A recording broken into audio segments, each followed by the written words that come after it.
Meus irmãos, a paz do Senhor Jesus. Amém. Eu tô querendo deixar, eu vou deixar para louvar, mas no final a gente pega e louva aqui todo mundo bonito. Eu vou compartilhar uma rápida palavra com você. Depois nós vamos estar louvando a Deus. Aproveitando que você está de pé, abra sua Bíblia comigo. Evangelho segundo João, capítulo de número 2, versículo de número 11. Capítulo 2 do Evangelho segundo João, capítulo 2, versículo de número 11. Aleluia. Glória a Deus. Isso que é um retorno bom. Ó, vou até ficar aqui. Todos acharam? Vamos ler comigo? Jesus principiou assim os seus sinais em Caná da Galileia e manifestou a sua glória, e os seus discípulos creram nele. Podeis tomar o seu assento? Se tiver alto aí, pode dar uma baixadinha aqui no retorno para não dar microfonia. Meus irmãos, louvo a Deus por poder estar aqui esta noite. Estamos aqui de visita, estamos na casa da minha irmã. Logo mais vamos estar retornando ali para aquele frio de Massachusetts. Está passando, graças a Deus. A gente vem aqui, sente esse sol aqui, aí não dá vontade de voltar embora, não. Dá vontade de ficar aqui mesmo. O pastor Anderson só não pode escutar isso. Nós servimos a Deus ali em Everett, na Assembleia de Deus. Trazemos o abraço do meu pastor Anderson. Nos liberou aqui para estar aqui. E nós estamos muito felizes de estar aqui. Eu queria ter trazido uma cantora de respeito aqui, a Raquel. Falei, Raquel, vamos com a gente. Ah, eu quero ir. Eu falei, não, você já foi esses dias. Fica aqui porque você precisa ajudar aqui. Ali nós lideramos o louvor. Não sou cantor, eu toco um pouquinho de instrumentos, mas não canto assim igual o pastor Cida e a irmã Esdra. Aí não tem jeito, CD gravado e vídeos, aí não tem jeito, né? A gente passa até vergonha de cantar perto deles. Mas ali nós temos alguns irmãos que nos ajudam, entre eles a Raquel, que é uma benção de Deus. Eu trouxe a Raquel para perto, pastor, falei para ela, Raquel, você vai ficar aqui do meu lado, porque eu quero começar a te discipular para você começar a liderar. Ela tem aquele jeito, às vezes, de ficar mais por trás das coisas, não se coloca. Eu falei, não, eu preciso que você se coloque à frente. Foi chamada para liderar. E agora ela está lá. Hoje mesmo eu falei, ela me ligou, e aí, como é que vai ser? Eu falei, você escolhe o hino do culto, escolhe quem canta, faz tudo aí. Ai, meu Deus, eu falei, é isso aí, vai aprendendo. E assim a gente vai formando. Nós somos chamados para fazer discípulos. Nós temos que capacitar pessoas para trabalhar para o reino. O reino de Deus é assim. E eu me alegro quando eu vejo pessoas novas, envolvidas, servindo. Gostei de ver o menino aqui tocando bateria. E parabéns pela educação musical dele, porque baterista a gente sabe como é que é. E o menino tocou direitinho, na altura certa, tom certo. E eu fico feliz de ver isso, que Deus abençoe e continue prosperando ele. Amém?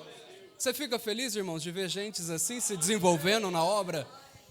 Meus irmãos, eu vou trazer uma palavra para você hoje. Aqui eu também agradeço a Deus e louvo a Deus, não posso deixar de falar. Pastor Cido é o nosso vice-presidente, está aqui na Flórida, não quer voltar para Boston mais não. Não quer não?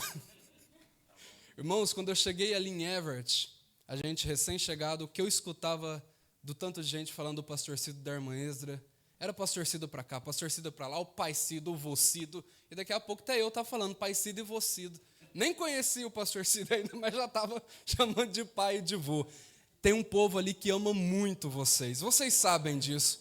Tem um povo ali que é filho de vocês e ama muito vocês. Meus irmãos, eu li um texto aqui com vocês, de capítulo 2 de 2 João, onde eu quero compartilhar uma palavra rápida com vocês. Esse texto aqui é um texto muito conhecido de toda a igreja. É o primeiro milagre a qual a Bíblia vem trazer o relato de que Jesus realizou. Este milagre é a transformação da água em vinho. E os discípulos ficaram tão maravilhados que João escreveu: e principiou Jesus os seus milagres em Caná da Galileia, e os seus discípulos creram nele. Isso é um adendo, né? Os discípulos creram depois que viram os milagres. Todavia, nós somos chamados para crer primeiro, para ver depois. E os discípulos ali, então, eles relatam esse primeiro milagre a qual eles vê de Jesus realizando, que aconteceu em um casamento. A gente poderia falar aqui de forma simbólica de tudo que esse primeiro milagre representa, mas não é isso que eu quero falar. A gente poderia falar o que o noivo representa, o que a bodas representa, por que os dias da festa, por que significa as talhas de pedra que tinha águas para purificação dentro, eram talhas de pedras que eram abastecidas com água para que o povo lavasse os utensílios a qual fosse usado na adoração a Deus e as outras demais coisas. Todavia, quando Jesus faz o milagre, a talha já não tem mais água, mas a talha tem vinho. Isso é uma representatividade do sangue de Jesus. Se antes vocês colocavam água nas talhas para lavar o que é externo, agora o meu sangue lava o que é interno. Se a água lava a sujeira do corpo e dos utensílios, o meu sangue lava todo o pecado da alma. E é assim que vai representando as coisas no casamento. Todavia, eu quero chamar a sua atenção mais para o contexto da história aqui. Porque o texto diz assim que Jesus foi convidado, Jesus e os seus discípulos. Eu quero ouvir você falar isso aqui. Jesus e quem foi convidado? Seus discípulos. Jesus e seus discípulos foram convidados. Não foi somente Jesus que recebeu esse convite, mas também um convite que foi estendido a seus discípulos. Primeiramente, Maria, mãe de Jesus, essa com certeza era parente dos noivos, foram convidados primeiro, Jesus foi convidado depois, e assim os seus discípulos foram aqueles de agregados que foram convidados e foram também acompanhando Jesus. Sem ter ideia nenhuma, esse noivo, essa noiva fez o melhor convite que eles poderiam fazer. Convidaram Jesus. Existe um hino antigo que já fala isso, né? A festa pode ter cantor, pregador, convidados nobres. Todavia, se a festa não tem Jesus, a festa está revelando sua idade, a festa é pobre. E isso é uma verdade absoluta. Na nossa vida nós podemos ter toda a riqueza do mundo, mas se não temos Jesus, nós somos o mais pobre entre os pobres. Jesus é a maior riqueza que eu posso ter na minha vida. Jesus é a maior riqueza que você pode ter na sua vida.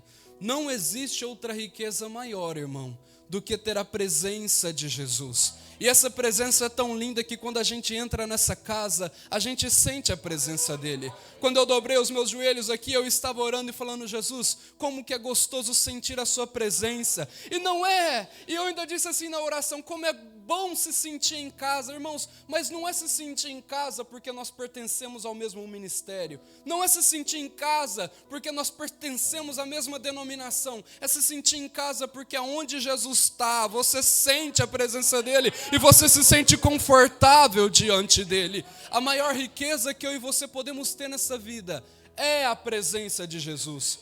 Jesus é convidado, e a Bíblia diz que junto com Jesus é convidado quem mesmo?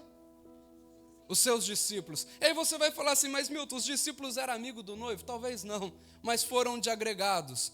Porque aonde Jesus estava, os discípulos de Jesus também estavam. Quando Jesus chama os discípulos para estar com eles, eles passam a ser inseparáveis. Aonde um está, o outro está. Não tinha como desgrudar Jesus e os discípulos. Tanto é que quando viram Pedro e Jesus estava sendo julgado, eles olham para Pedro e dizem assim, tu não era um deles? Porque aonde um está, o outro está, até seu jeito é igual, seu perfume é igual, seu jeito de falar é igual, as suas vestimentas é igual a ele, porque os discípulos de Jesus foram chamados para ser inseparáveis de Jesus.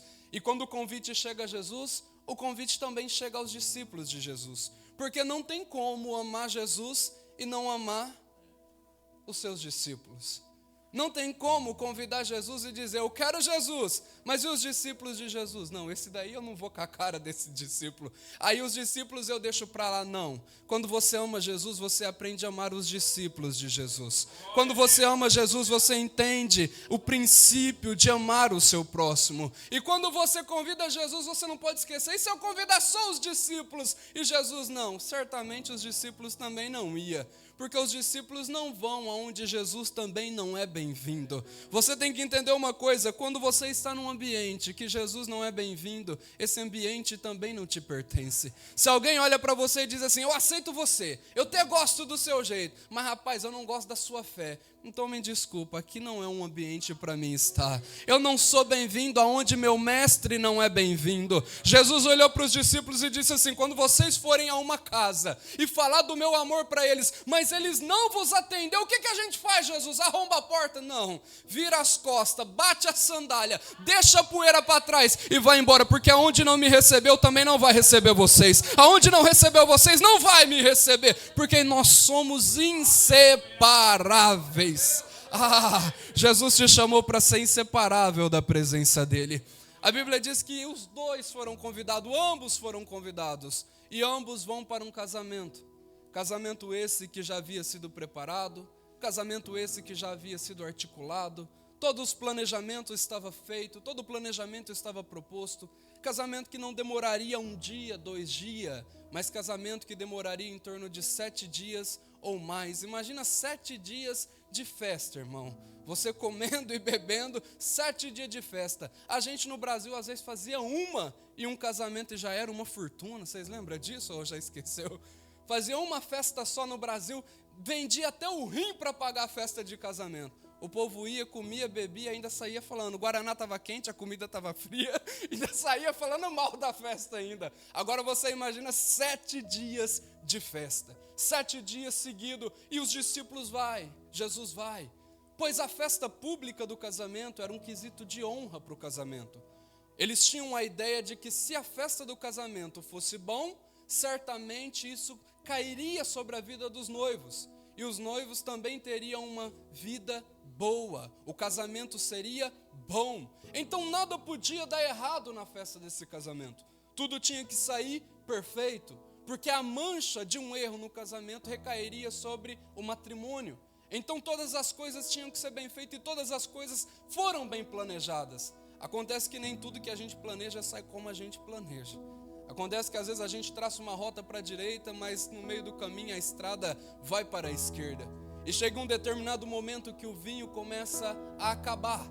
E quando o vinho vai se acabando, um problema vai surgindo na festa. A Bíblia diz assim que a Maria, mãe de Jesus, mulher atenta, mulher sábia, estava transitando pela cozinha porque ela tinha intimidade, e ela teve a percepção de que o vinho estava acabando. Diferente de sair alardeando para todos os convidados, dizendo, olha, eu vi um problema, viu? Deixa eu contar uma coisa para vocês. Essa festa vai terminar num estrago. Por quê? Porque a comida e o vinho, tá acabando. Maria podia sair pelos 4 cantos falando do problema, mas não. Quando Maria detectou um problema, ela disse, eu vou levar para aquele que resolve o problema. Eu vou contar para aquele que tem poder de intervir nessa festa e transformar essa festa que era para ser em uma vergonha, em uma festa de honra sobre a vida dos noivos. Jesus, eu vou levar para ele. E como é bom, irmão, a gente colecionar pessoas assim na nossa vida. Como é bom a gente ter por perto pessoas igual Maria, que quando vê um problema na nossa vida, em vez de sair pelos 4 cantos falando, vai aos pés de Jesus e fala para Jesus, Jesus, ajuda ele, Jesus, ajuda ela, Jesus. Como é bom ter pessoas que intercedem pela nossa vida. E eu vou te dizer uma coisa, se você tem alguém que interceda pela sua vida, valorize, viu? Se você tem alguém que dobra os joelhinhos no chão e ora a favor da tua vida, valorize essa pessoa, porque tá difícil arrumar. Para falar da nossa vida tem um monte de gente, mas para ir diante de Deus e falar, Deus, eu entrego nas tuas mãos a vida dela, a vida dele, é difícil. Valoriza quem interceda por você, valoriza quem dobra os joelhos pela tua vida.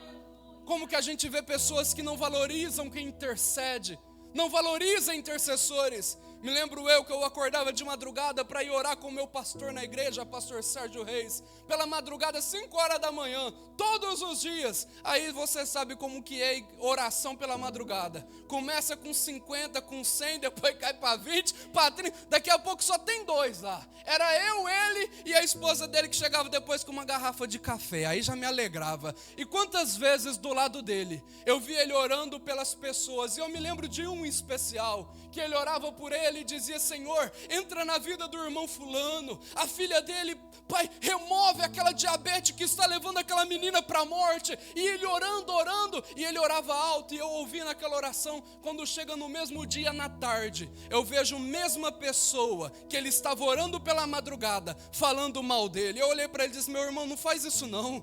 Tu não sabe o que o teu pastor estava fazendo por você ainda esta madrugada. Valoriza quem interceda pela sua vida. Tem coisas que está dando certo na tua vida, não é porque você ora não é porque você é crente demais não, mas tem um joelho dobrado por você, te apresentando diante de Deus.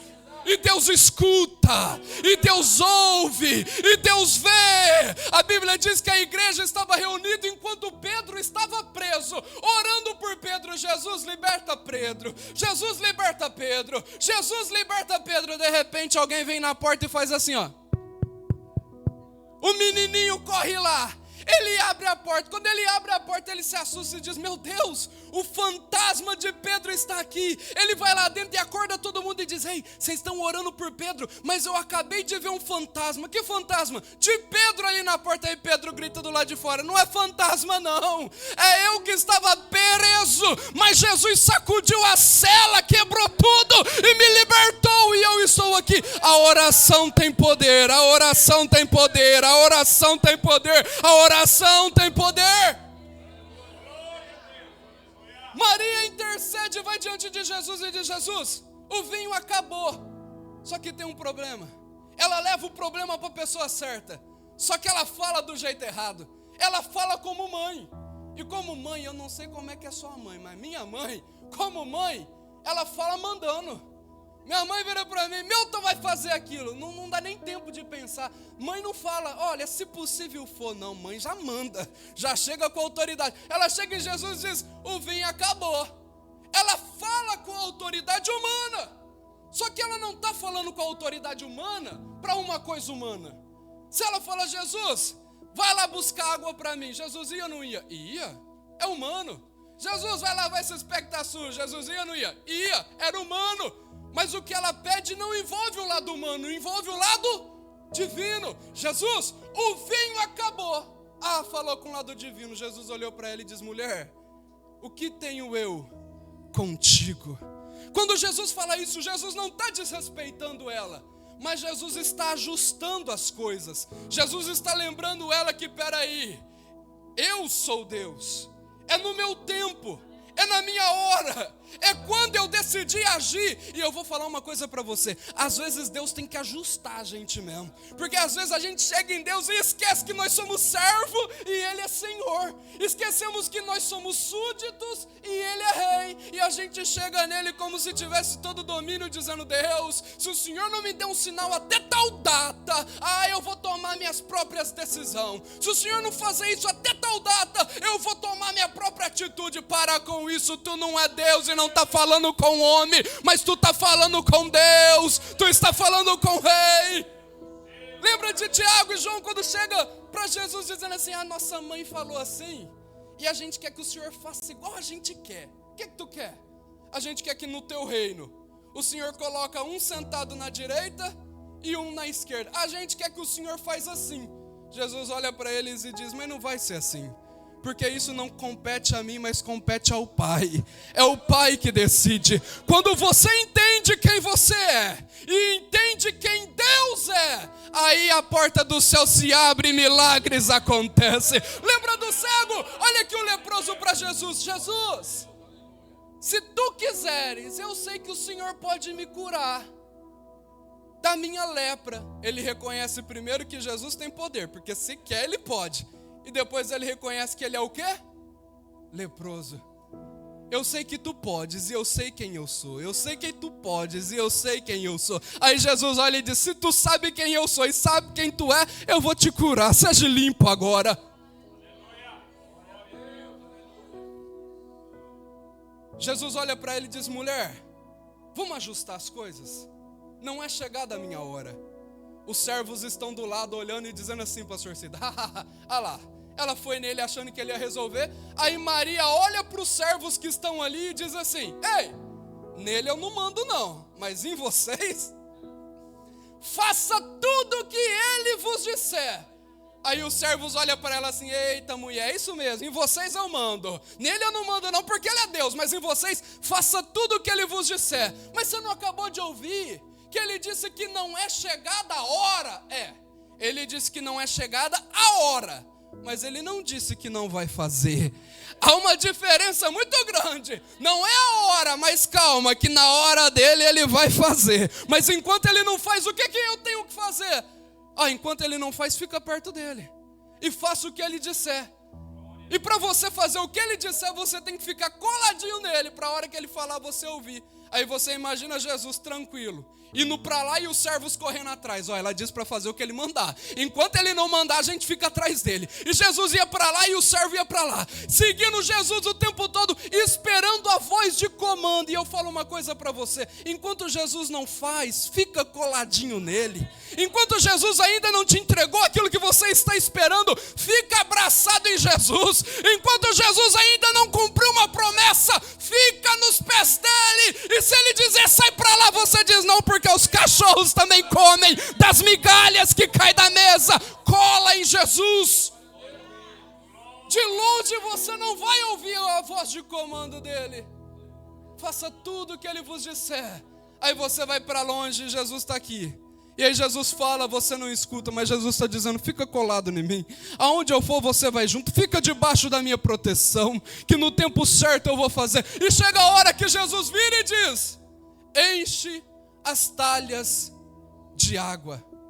Meus irmãos, encher talhas de água, a gente não está falando de encher um copo. A gente está falando de 400 litros de água.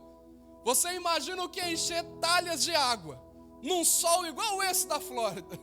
Aí você vai lá no poço, pega as talhas, enche de água, coloca nas costas, vem até onde está a talha e joga dentro da talha. Imagine os servos fazendo esse trajeto o tempo todo. Com certeza um cutucou o outro e diz: isso não vai dar certo. O que a gente está fazendo? Enchendo talhas de água. Mas sempre assim, sempre tem um que vai olhar e vai dizer: não vai dar certo, não vai ser legal. Tem ou não tem? Sempre tem um. Esses dias eu estava liderando o grupo de louvor lá, daí toda vez que eu ia passar um hino, um dizia: não, esse hino não vai dar certo. Aí eu ia passar outro: não, esse hino também não vai dar certo. Eu ia passar outro: esse aí também não vai dar certo. Meu irmão, nós nem tentou, calma. Vamos primeiro tentar, depois nós vemos se vai dar ou não vai dar. Porque sempre tem um servo que reclama, mas também sempre tem um servo que dá um cutucão e diz: ei, para com isso. Quem mandou encher as talhas foi Jesus. E se ele mandou, vamos fazer, vai. Para de conversar e vamos trabalhar. Aí vai os servos, enche na cisterna e volta a encher as talhas, irmão. Enquanto você está enchendo talha, você não vê nada, você só vê água caindo dentro de uma talha e você não sabe o sentido daquilo, porque enquanto você está submetido à obediência, muitas das vezes você não vê o sinal do milagre, você só obedece. E quando você obedece, você fica procurando sinal. Se eu estou obedecendo, será que é hoje que Deus vai me dar um sinal? Se eu estou obedecendo, será que é no mês tal que Deus vai me dar um sinal? Só obedeça. E eu sei que às vezes obedecer dói, porque carregar talhas dói. Carregar talhas cansa, carregar talhas desgasta. Às vezes as costas dói e você fica dizendo: Senhor, eu estou fazendo isso, eu estou cumprindo a tua palavra, mas eu não estou vendo sinal disso, eu só estou sentindo dor. Mas não desista,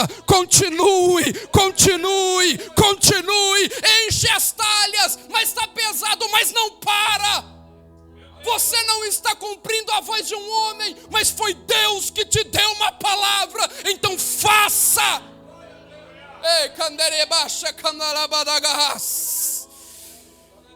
Está criando calo, mas não para. O milagre é maior do que a dor momentânea que você está sentindo. Eles vão e enchem as talhas de água. E depois que as talhas de água estão cheias, Jesus pega e diz: agora que você expôs, agora tira. Mas Jesus, a gente acabou de encher, mas tira agora. Agora vocês vão tirar um pouquinho. E vai levar lá para o mestre-sala, para o dono, para ele provar, aquele que experimenta e pode julgar se o milagre é bom ou se o milagre não é bom. Aí eles pegam aquilo que eles sabiam de onde veio, pega aquela água e vai levar lá para o mestre-sala provar. O mestre-sala, a Bíblia diz assim, que ele prova daquilo, e quando ele prova, ele diz assim: uau, esse daqui é o melhor vinho da melhor safra. os servos cutucam um outro e dizem assim: será que esse homem é mesmo o mestre-sala ou a gente está entregando para qualquer um da rua? E eu quero te falar uma coisinha antes disso. Antes deles levarem para o mestre-sala, antes de todo esse problema acontecer, eu quero te lembrar que na festa judaica tinha os convidados, que todo mundo recebia aquele convite através da forma oral, não era igual hoje. Antigamente que era azeitoninha, depois migrou para QR Code. Hoje a gente está até assim. O convite de casamento vem por QR Code, você tem que tirar uma foto para acessar. Antigamente era aquelas azeitoninhas, quem lembra das azeitoninhas? Que você guarda. Ninguém lembra. O que é ninguém? É azeitoninha que fala em todo lugar?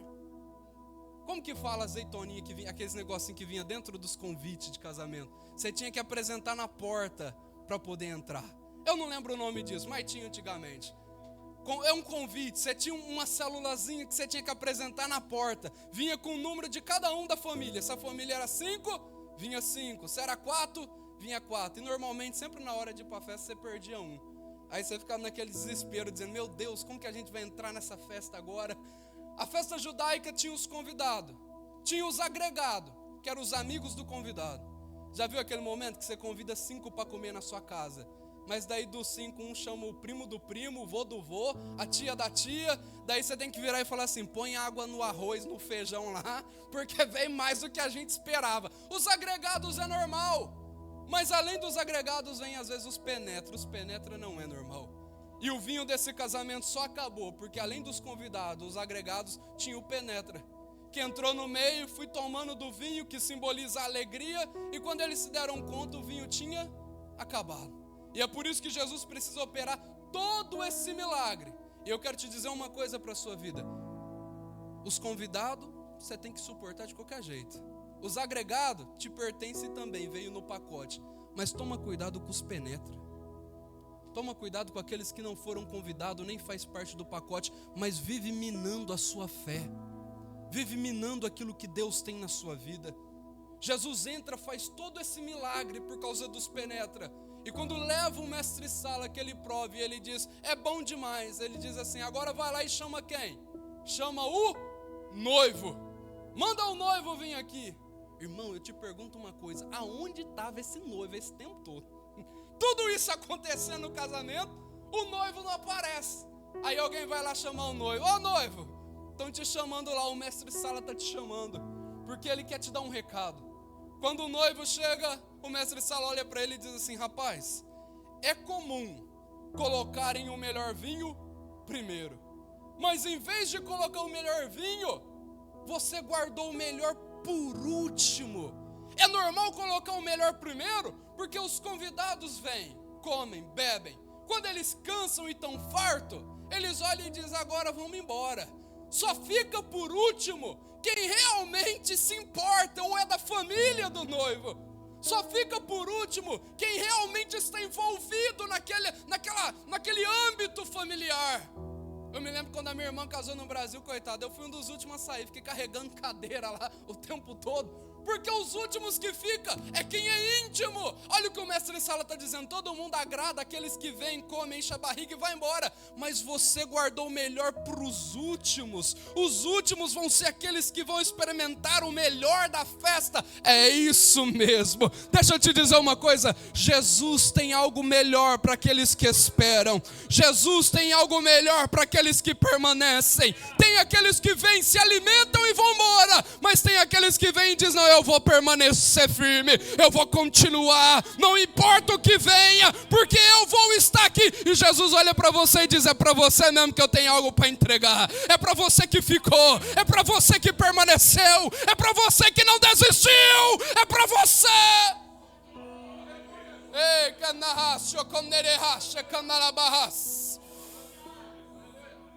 o noivo vem, escuta aquilo. Ele olha e diz assim: rapaz, aí o texto diz assim: e experimentando o mestre-sala, não sabendo da onde vinha, mas os servos sim sabendo. E aí eu vou te dizer uma coisa: os servos sabiam da onde veio a água. Maria provocou o milagre, os servos carregou as talhas, os discípulos olharam tudo aquilo. E o noivo? Mas quem escutou as honras? Foi Maria que provocou o milagre? Não. Quem escutou as honras? Foi os carregadores de água que trabalharam incansavelmente? Não. Quem escutou as honras? Os discípulos? Não. Foi Jesus que fez o milagre? Não. Quem recebeu as honras foi o noivo. Sabe por quê? Porque tem milagres que você vai provocar, que não vai recair sobre você, vai recair sobre pessoas que nem faz ideia que foi você que provocou o milagre. Tem coisas que é você que vai em Deus, é você que vai orar, é você que vai chorar, é você que vai chorar no silêncio dentro do carro enquanto ninguém te vê, vai aumentar o som e vai gritar lá dentro para Jesus, e Jesus vai trazer honra sobre a vida da tua família, e tem pessoas da tua casa que vão ser honradas diante de Deus, e nem vai saber o que está acontecendo. Por que eu estou sendo honrado e abençoado? É a esposa que está diante de Jesus chorando. Por que tu está sendo abençoado? É o esposo que está diante de Deus. É os filhos que estão recebendo honra e nem sabem por que estão recebendo honra, mas é os pais que são fiéis a Deus.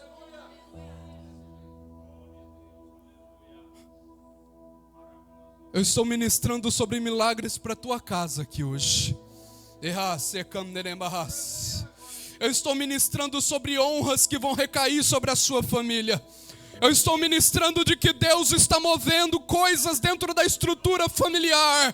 Deus está colocando coisas de lugar. Deus está trocando, movendo, quebrando coisas e refazendo tudo novo. Jesus está lá. E esta honra está vindo através da sua fé, através da sua lágrima, através da sua dedicação. É você que está provocando o milagre. Deus vai começar a mover coisas lá que tem gente que nem vai entender da onde veio, da onde foi que aconteceu, mas você vai saber da onde veio, você vai saber da onde veio, você vai saber que foi Jesus, foi Jesus, foi Jesus, foi Jesus, foi Jesus que fez.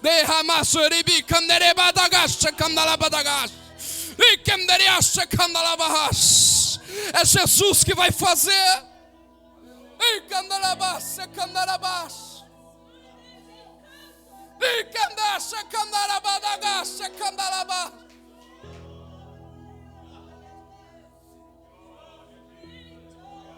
Vão te perguntar depois, minha filha, como é que aconteceu isso?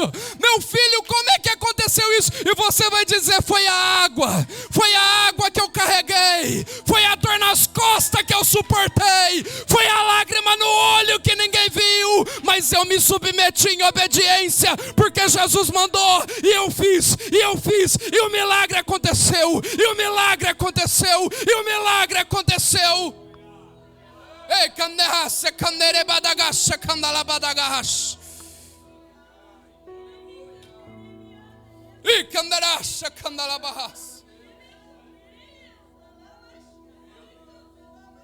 Alguns anos atrás, eu vou contar isso aqui para você antes de terminar essa mensagem. Alguns anos atrás nós estivemos aqui em Fort Myers, há muitos anos atrás, uns 10 anos, 15 anos. E um dos rapazes daqui da igreja da minha irmã na época fez um pedido para o meu pai. Ele falou, Décio, eu tenho uma mãe lá no Brasil que eu não posso visitar. A minha situação migratória impede que eu vá lá visitar ela. Mas ela está cometida de um câncer. E esse câncer vai matar ela, não tem muita saída. Mas eu queria que antes da minha mãe morresse, ela ouvisse falar de Jesus e ela se convertesse, que ela fosse salva. E ele fez um pedido para o meu pai. Ela mora em Ribeirão Preto, visita ela para nós. A gente chegou no Brasil, passou alguns dias, a gente não lembrou disso. Teve uma reunião de obreiro em Ribeirão Preto. E então, quando nós estávamos em Ribeirão, meu pai olhou e disse assim, Milton, lembra da mãe do irmão fulano lá de Fort Myers? Lembra? Ela mora aqui em Ribeirão Preto. O que você acha da gente visitar ela? Eu disse, pai, vamos passar lá, vamos ver como é que ela está. Chegamos lá na casa dessa mulher, batemos no portão, gritamos, ninguém atendia. Quando nós estávamos desistindo, ela gritou lá de dentro e disse, quem é? Aí meu pai olhou e disse, olha, nós somos da igreja Assembleia de Deus, E nós viemos aqui porque o seu filho, que mora lá em Fort Myers, falou assim para a gente vir falar de Jesus para a senhora. Quando a gente falou isso, a gente escutou aqueles 20 cadeados do portão abrindo. Plec, plec, plec. Ela abriu, recebeu a gente e disse: vocês vieram? E começou a contar para a gente. Estava eu, meu pai, minha mãe e mais 2 irmãos da igreja. E ela começou a contar para a gente dizendo: olha, ontem à noite eu estava com muita dor. E eu disse para Deus: Deus, ou o Senhor me cura, ou o Senhor me leva, porque eu não aguento mais isso. E ela disse que foi dormir imediatamente. E ela falou: olha, faz meses que eu não tenho um sono como eu tive hoje. E ela dormiu e disse: eu acabei de acordar, eu acabei de levantar e vocês não sabem o que aconteceu. E ela, com lágrima nos olhos, começava a dizer, e a gente sem entender nada, ela vinha em mim e disse: aperta aqui, aperta aqui. Eu apertava, ela vinha no meu pai: põe a mão aqui. E ela disse pra gente: quando eu levantei hoje, eu fui no tanque. Quando eu fui no tanque, me deu vontade de vomitar, e eu vomitei uma bola de pus e sangue. E ela dizia assim: aperta aqui, o tumor que estava aqui desapareceu. Aperta aqui, aperta aqui. Irmãos, quando eu vi ela daquele jeito chorando, eu disse: é agora, Jesus. Eu virei para ela e disse: mulher, a gente veio aqui para te dizer de Jesus, mas antes da gente chegar, eu acho que Jesus se adiantou e chegou primeiro. Então eu vim só para te perguntar: você quer aceitar a este Jesus que te curou como seu Salvador? E ela ajoelhou diante de nós e disse: eu aceito a Jesus, eu aceito a Jesus. A gente ligou para o rapaz aqui de Fort Myers e disse para ele: rapaz, nós visitamos a sua mãe. E ele disse: glória a Deus. E meu pai disse: ela aceitou Jesus. Ele disse: oh, maravilha, era tudo o que eu queria. Agora ela vai partir, mas vai partir salve. E a gente diz: mas tem outra notícia. Além dela aceitar Jesus, ela não vai partir tão cedo não. Ela vai viver mais um pouquinho para contar que Jesus é bom, que Jesus faz milagre. Quando você vai diante de Jesus, Jesus visita lá, Jesus movimenta lá, Jesus quebra pelo meio as armadilhas de Satanás lá. É você orando aqui e Jesus mexendo na cabecinha de pessoas lá. Ei, camacha, candarabadagas. Fica de pé comigo, eu quero orar pela sua vida.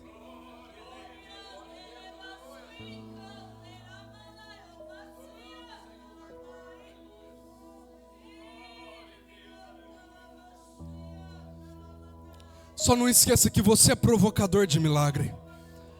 Você é o provocador de milagre. É você que vai diante de Jesus. Eu quero orar pela sua vida. Pode se posicionar ali para a gente cantar?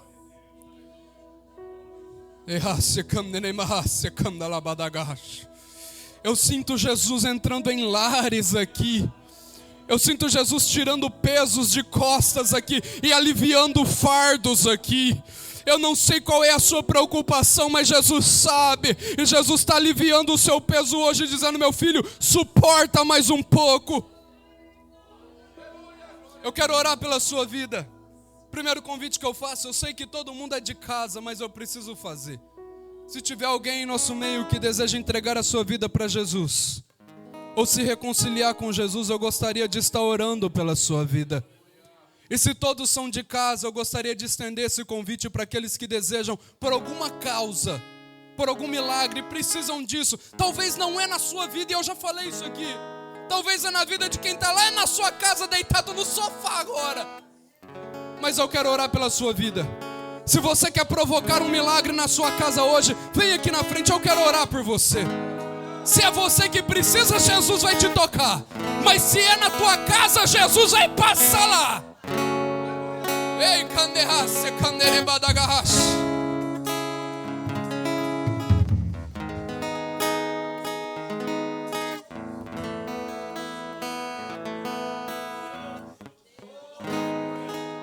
Último culto, pastor, que eu ministrei falando sobre isso, sobre Jesus passa na casa. No outro dia, um jovem lá de Everett, vocês devem conhecer, casou recente com a Maria, uma jovem.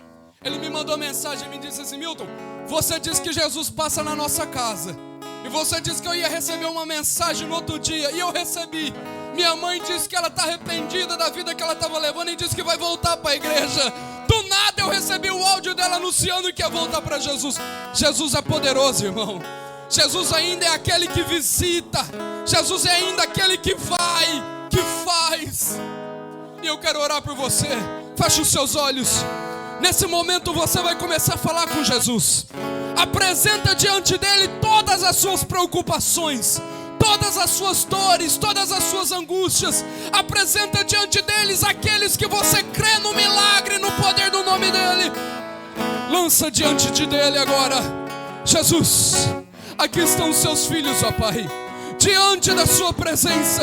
O Senhor conhece cada passo, cada coração. E agora eles estão aqui, Pai, lançando diante de Ti, Pai, as suas necessidades.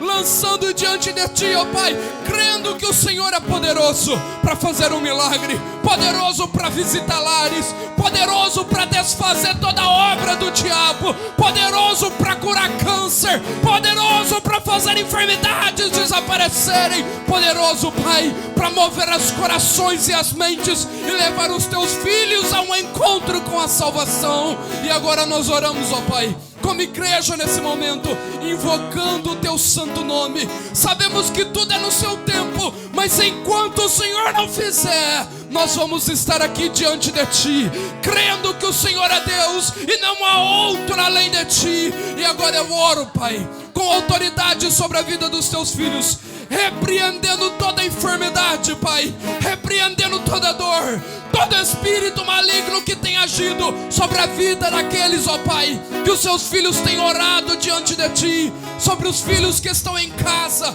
sobre as esposas, sobre os homens. Jesus, visita agora, Pai, visita os lares agora. Começa a mudar os corações de pedra, os corações de aço. Quebra pelo meio, Pai, e traga aqueles que estão longe para diante da Sua presença. Traga aqueles que estão perdidos para a Sua presença, porque o Senhor ainda é o Deus que salva, o Senhor ainda é o Deus que cura, o Senhor ainda é o Deus que renova.